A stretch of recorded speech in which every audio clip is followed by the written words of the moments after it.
هي كان في جيوب لتنظيم داعش عم تتحرك بالمحافظة، فأجتنا معلومات أنه عم تتجند تنظيمات داعش خلايا جيوب في المحافظة، فقمنا بحظر تجول.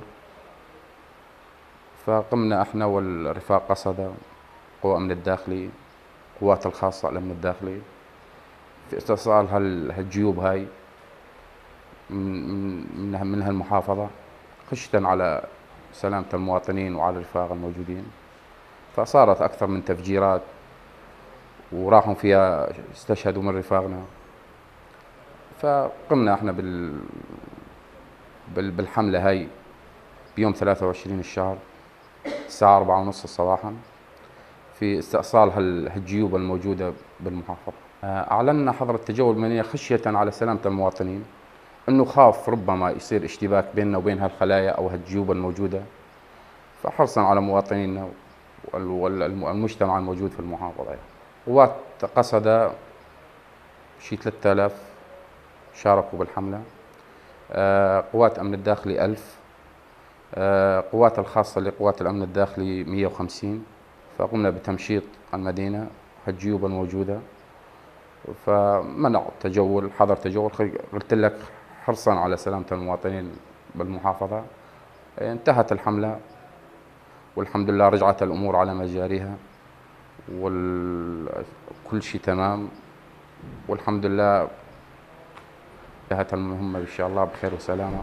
نتائج الحملة يعني شيء حوالي 130 شخص 140 شخص، هذول كانوا الجيوب اللي كانت لداعش، تنظيم داعش هذول، يعني هم داعش كانت تمولهم انه يشكلون خلايا ويشكلون كذا بهالشكل.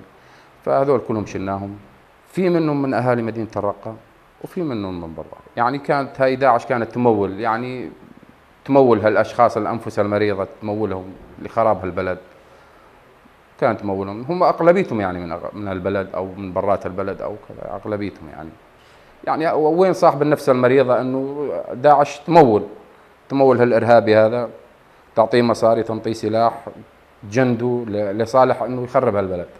فما مو شرط انه يكون ابن البلد يعني. ففي شخص نفسه مريضة، ان شاء الله انه ما يصير عندنا هالشيء هذا، ولكن اذا جت مستجدات، اذا بدأت ان شاء الله انه يكون حرصنا اكثر من اول، انه ما تتجند داعش تنزل تدخل علينا بهالاسلوب الثاني هذا، انه تجند مدنيين وتجند من شبابنا.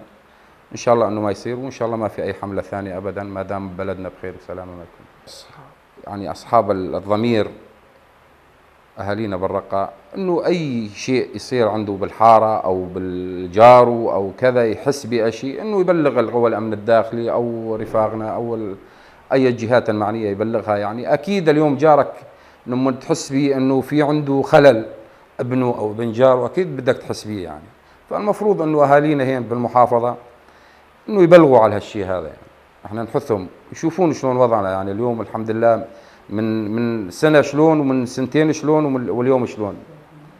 يعني يحث انه انا حث الاخوة المواطنين بالرقة انه يحس بالحارة. يعني اليوم الكومين او معني بالموضوع هذا،